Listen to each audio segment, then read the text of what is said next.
En février 1997 à Kobe, Mia et Anna, deux écolières japonaises âgées de 10 ans, ont enfin fini leur journée d'école. Comme tous les soirs, elles empruntent le même chemin pour rentrer chez elles à pied. Quand tout à coup, un individu se jette violemment sur elles et se met à les frapper à l'aide d'un marteau à l'abri des regards. Il se déchaîne sur elles, les deux filles hurlent de terreur et leur agresseur s'enfuit. Anna est encore debout, contrairement à son amie qui gît au sol. Mia est blessée à la tête. Suite à cette agression, Mia passera 2 semaines à l'hôpital en convalescence. Anna, qui est la fille la moins blessée, a retenu le visage de son agresseur mais ne met pas de nom sur celui-ci. Ce dont elle est certaine, c'est qu'il portait l'uniforme de l'école. Elle demande alors à accéder au trombinoscope du collège afin de le retrouver parmi tous les élèves. Le directeur minimisera les faits et refusera car il tient à ne pas ternir la bonne image de son établissement. Le mois suivant, une autre fille du même âge, nommée Akaya Yamashita, est à son tour agressée à l'aide d'un marteau puis poignardée sur le chemin entre chez elle et l'école. Akaya est transportée d'urgence à l'hôpital. 1 heure plus tard, dans le même quartier, Saya, une autre fillette de 9 ans, se fait aussi attaquer, mais celle-ci survivra et se remettra de ses multiples blessures. Ce ne fut malheureusement pas le cas d'Akaya Yamashita, qui mourra à l'hôpital 1 semaine après son agression, des suites d'un traumatisme crânien. L'autre victime et survivante va rester à l'hôpital en observation durant 2 semaines. Malheureusement, elle n'a aucune idée de l'identité de son agresseur. La police de Kobe est sur ses gardes, pensant à la possibilité qu'un tueur fou rôde dans les parages, mais faute d'indices, ils n'ont encore aucune piste. À la même période, des cadavres d'animaux mutilés sont retrouvés dans les rues. Un climat de terreur s'installe alors dans le quartier de Kobe.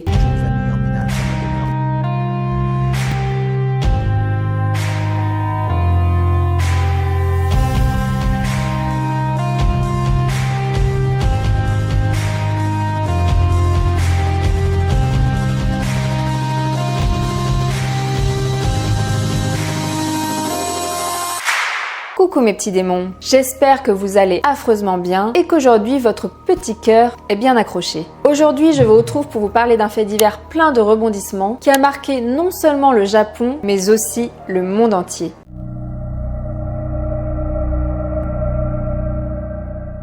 Le 24 mai 1997, en plein après-midi, les parents de John Haas, un garçon de 11 ans, se rendent au commissariat de Suma. Leur fils, qui est atteint d'un léger retard mental, a disparu. 3 jours plus tard, le 27 mai, le concierge qui travaille à l'école primaire de Toniohata est horrifié par la scène qu'il découvre devant le portail. Devant celui-ci se trouve la tête coupée d'un jeune garçon empalé sur un bâton. Ses yeux ont été arrachés et sa bouche a été fendue, sculptant sur son visage une sorte de sourire sordide à la Joker. C'est ce qu'on appelle aussi le sourire de l'ange. À l'intérieur de celle-ci a été glissée une note écrite à l'encre rouge évoquant la couleur du sang, sur laquelle est écrit « C'est le commencement du jeu. Essayez donc de m'arrêter si vous le pouvez. Messieurs les stupides policiers, je tiens désespérément à voir des gens mourir. C'est un défi pour moi de commettre un crime. Un jugement sanglant est nécessaire pour rattraper mes années de grande amertume. » Vous l'aurez sûrement deviné, il s'agit de la tête décapitée de Jun Haas, le garçon porté disparu 3 jours auparavant.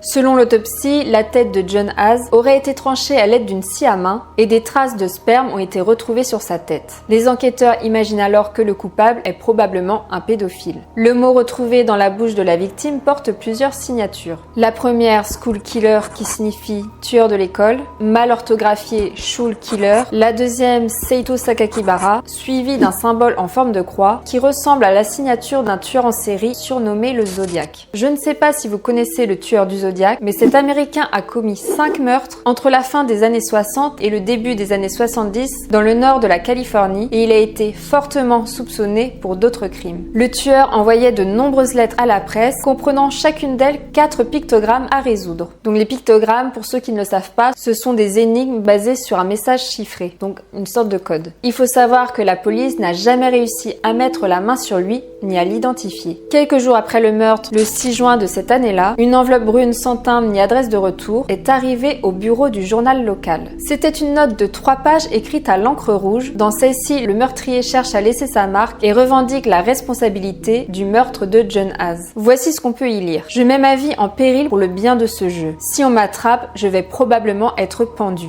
La police devrait être plus furieuse et tenace pour me poursuivre. C'est seulement quand je vais faire souffrir les autres que je pourrai soulager ma propre douleur. Ce n'est que lorsque je tue que je peux parvenir à la paix.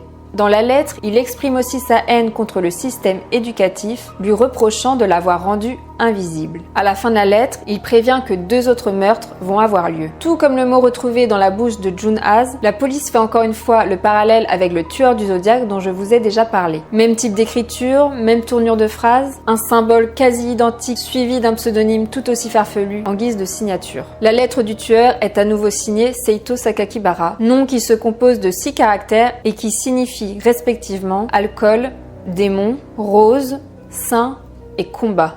Le journaliste qui a retranscrit la lettre a fait 2 erreurs en recopiant la signature du meurtrier. Cependant, dans son empressement à avoir le scoop, la presse l'a mal nommé. Au lieu d'écrire démon et rose de manière séparée, il a écrit la rose du démon. Lorsqu'il a vu son pseudonyme écorché dans l'article, le sang du meurtrier n'a fait qu'un tour. À tel point qu'il écrivit de nouveau au commissariat, menaçant les policiers de tuer 3 légumes par semaine si ce genre d'erreur se reproduisait. Il précisa au passage qu'il n'était pas seulement capable de tuer des enfants. En parlant de légumes, il parlait ici de personnes fragiles et handicapées, mais les policiers ne saisirent pas le message. Suite aux menaces, plus de 500 policiers sont descendus dans la rue pour rechercher le tueur en série qui effrayait la population. Les parents avaient tellement peur pour la sécurité de leurs enfants qu'ils ne les laissaient plus marcher seuls à l'extérieur. Des rondes étaient également effectuées dans tout le quartier de Kobe. Tout le monde était sur ses gardes, en alerte maximale. Le 28 juin 1997, après un mois de recherche acharnée, les autorités découvrent que le tueur en série en question est un garçon de 14 ans nommé Shinichiro Azuma, mais se faisant appeler Seito Sakakibara pour commettre ces horribles crimes. Rien n'est connu ou soupçonné sur le meurtrier, la seule hypothèse est qu'il est fan de tueurs en série. Lors de la perquisition à son domicile, la police a trouvé dans sa chambre des milliers de bandes dessinées, des vidéos pornographiques, des livres sur Hitler et d'autres livres sur les tueurs en série. Il semblait tout particulièrement fasciné et inspiré par le tueur du Zodiac, à qui les policiers l'avaient comparé. Les enquêteurs tombèrent aussi sur son journal intime, dans lequel il racontait des réflexions, des pensées, des plans et des crimes depuis des années. Dans celui-ci, il écrivit des phrases comme « Au moment où je suis entré au lycée, tuer des chats m'ennuyait déjà. Et je me suis progressivement retrouvé à fantasmer sur ce que cela ferait de tuer des êtres humains comme moi. » Après le meurtre du 16 mars, il écrivit ceci. « Aujourd'hui, j'ai fait de sacrées expériences et j'ai pu constater à quel point les êtres humains sont des êtres fragiles. Quand la fille s'est retournée vers moi, je l'ai frappée plusieurs fois à coups de marteau. Je pense ne lui avoir donné que quelques coups, mais à ce moment-là, j'étais trop excitée pour me rappeler du nombre exact. La semaine suivante, après avoir écrit ses aveux, il écrira « Ce matin, ma mère m'a dit « Pauvre fille, la fille qui a été attaquée est morte. Je ne pense pas me faire attraper. » Face à ces preuves, Seito, de son vrai nom Shinichiro, ne niera pas les accusations portées contre lui.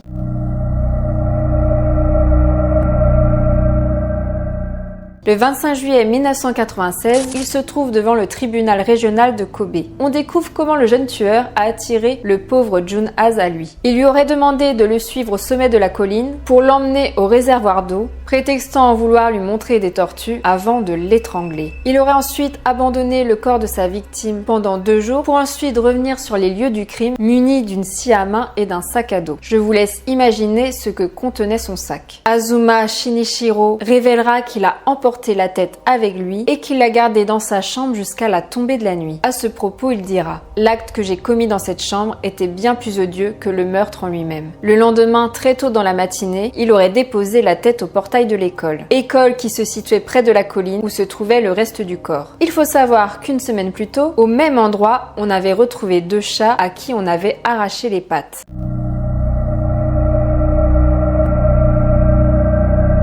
L'évaluation psychiatrique pratiquée sur Sakakibara démontre qu'au moment des faits, il n'y avait eu aucune altération de sa conscience. Des tests ont également démontré que son quotient intellectuel correspondait à la moyenne de son âge. Les psychiatres attribuent ces actes à un sadisme prononcé, combiné à des pulsions immatures. Il prenait plaisir à faire souffrir et à tuer.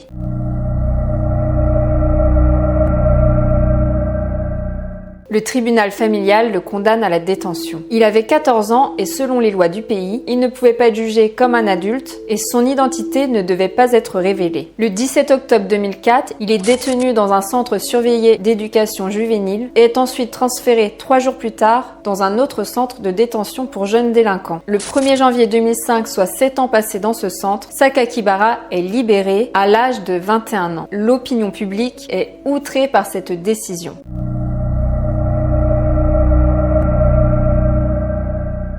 À 33 ans, Azuma Shinichiro publie son autobiographie intitulée Zeka sous le pseudonyme Seito. Dans celle-ci, il se confie sur son enfance. Il y raconte que sa grand-mère est décédée lorsqu'il avait 11 ans, qu'il était très proche d'elle et que sa disparition fut un énorme choc pour lui. Il explique aussi que la mort de son chien peu de temps après n'a fait qu'empirer les choses. Il ne comprenait pas qu'une vie pouvait être aussi fragile et qu'elle pouvait partir en fumée du jour au lendemain. À ce moment-là, ce concept-là était inconcevable pour lui. Suite à ça, il va vouloir expérimenter cette notion si abstraite pour lui. Il va alors se mettre à tuer de petits animaux. Il commencera par écraser des crapauds en leur roulant dessus avec son vélo, à attraper des pigeons pour les décapiter, puis s'attaquer à des chats en les poignardant. Avoir le pouvoir sur une vie et voir un être vivant mourir par sa faute le fascinait. Peu à peu, il commença à fantasmer sur un passage à l'acte sur des humains. À la fin du collège, les assistantes sociales ont averti sa mère que son fils était émotionnellement instable. Parfois, il se rendait à l'école avec un couteau suisse dans son sac et il s'est fait renvoyer du collège plusieurs fois à cause de ça. Dans son journal intime, il écrira « Je peux calmer mon irritation lorsque je tiens un couteau de survie ou que je fais tourner des ciseaux dans ma main comme un pistolet. » Ses parents, qui n'avaient pas trop le temps de s'occuper de lui car ses petits frères accaparaient toute leur attention, n'ont pas cherché à discuter avec leur fils, mais lui ont mis une pression supplémentaire pour qu'il réussisse et améliore ses résultats scolaires. Ils l'ont même obligé à passer un examen pour qu'il rentre dans une école privée et cela l'a encore plus affecté. Ses hobbies étaient de collectionner les yeux de chat, les langues d'animaux et les pigeons mutilés. À 13 ans, on finit par lui diagnostiquer un trouble du déficit de l'attention. Il faut savoir que c'est un trouble qui entraîne vraiment une difficulté dans la gestion des émotions.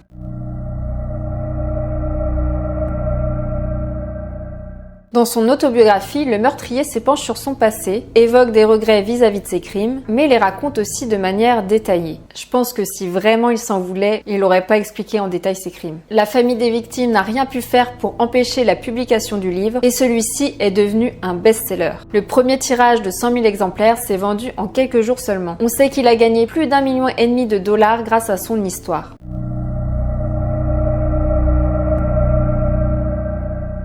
La presse de l'époque, qui est scandalisée par la sortie et le succès de ce livre, décide de diffuser les dernières données fournies par les autorités concernant Azuma. Comme la loi japonaise interdit de mentionner le nom d'un criminel mineur, jusque-là, les médias en question nommaient le tueur le garçon A. Le journal local révèle alors au grand public son vrai nom, qui est Shinichiro Azuma, et publie une photo de lui lorsqu'il avait 14 ans, période où il s'est fait arrêter. Il a aussi révélé qu'il vivait dans la partie nord de Tokyo et qu'il travaillait maintenant en tant que soudeur. 3 ans auparavant, son vrai nom avait tout de même été mentionné sur internet. Or, à l'époque, cette info n'avait pas dépassé le stade de la rumeur et celle-ci n'avait pas été beaucoup relayée. 2 semaines après sa libération, un journal hebdomadaire rapporte qu'il s'est violemment battu au centre de Tokyo et dévoile son vrai nom.